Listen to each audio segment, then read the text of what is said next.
The Israeli-Palestinian conflict dominates American news coverage of international issues. Given that news coverage is Americans' main source of information on the conflict, it becomes important to examine the stories the news media are telling us and to ask the question, does the news coverage reflect the reality on the ground?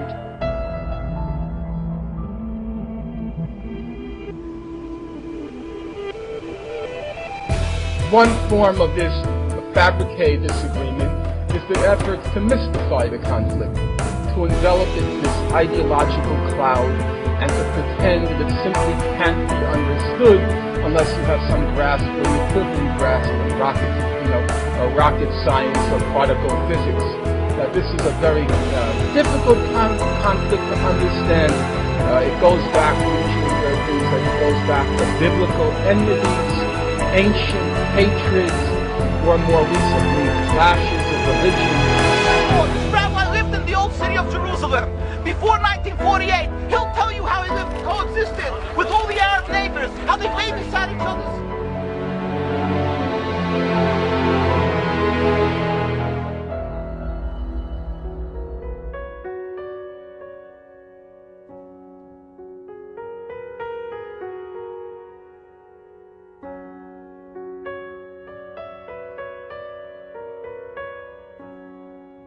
הרצל בז לכל מי שלא נחשב בעיניו מודרני, תרבותי, נאצל ונאור. בראש ובראשונה היו אלה אותם יהודים בני עמו שומרי תורה ומסורת. יסודות ורעיונות אנטישמיים כפי שבאים לידי ביטוי ביומנו ובמאמריו. הכמרים הנוצרים הם ברום המדרגה, מפני שאינם להוטים אחרי הכסף. הנוצרים הפשוטים טובים הם מכמרי היהודים. יחס זה חושף למעשה את הפן האנטישמי בתורת הרצל. הרצל מספק תימוכין ולגיטימציה לרדיפה האנטישמית ואף מעודד אותה. רעיון מצוין עולה בליבי, למשוך אנטישמים ישרים ולעשותם מחסלי הרחוב. רעיון מצוין עולה בליבי למשוך אנטישמים ישרים ולעשותם מחסלי הרכוש היהודים. איך אפשר יכול לבחור? אני הייתי אומר לך שהרצל חוזה המדינה אמר את זה. לא.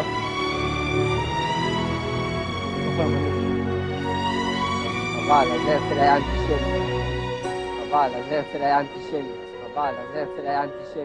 חבל, אז הרצל היה אנטישמי.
The Zionists in Germany, who represented the Zionists from Eastern Europe, went to the British War Cabinet, and I'm going to be brief because this is a long story, but I have all the documents to prove any statement that I make if anyone here is curious or doesn't believe what I is possible. The Zionists in London went to the British War Cabinet and they said, look here, you can yet win this war. You don't have to give up. You don't have to accept the negotiated peace offered to you now by Germany. You can win this war if the United States will come in as your ally. The United States was not in the war at that time. We were fresh, we were young, we were rich, we were powerful. And they told England, we will guarantee to bring the United States into the war as your ally, to fight with you on your side, if you will promise us Palestine after you win the war. In other words, they made this deal. We will get the United States into this war as your ally. The price you must pay us is Palestine after you have won the war and defeated Germany, Austria-Hungary, and Turkey.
But it wasn't just Swiss bankers who dealt with Hitler's right.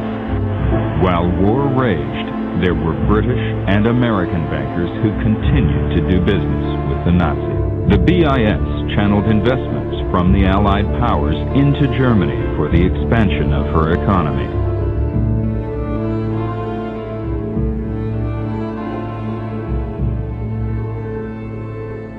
So, by 1816, some authors claim the Rothschilds had taken control over the Bank of England.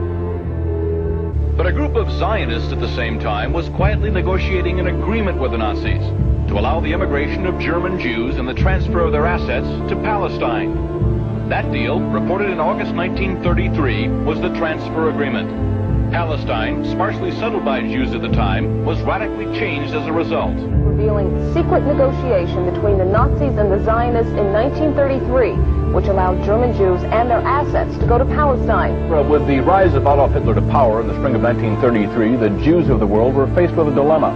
They could raise a cry of protest, a cry few would heed, or they could make a deal with Hitler, a deal that would bring a step closer their dream of an independent Jewish state. And perhaps the fourth and most prevalent myth has been that of Zionism as the moral legatee of the victims of the Holocaust. And what is particularly savage in the irony that surrounds this claim is the fact that the Zionist movement and the Zionist leaders itself were the active collaborators with the perpetrators of the Holocaust. They participated in the suppression of Jewish resistance, and they organized a consistent opposition to any escape on the part of European Jewry.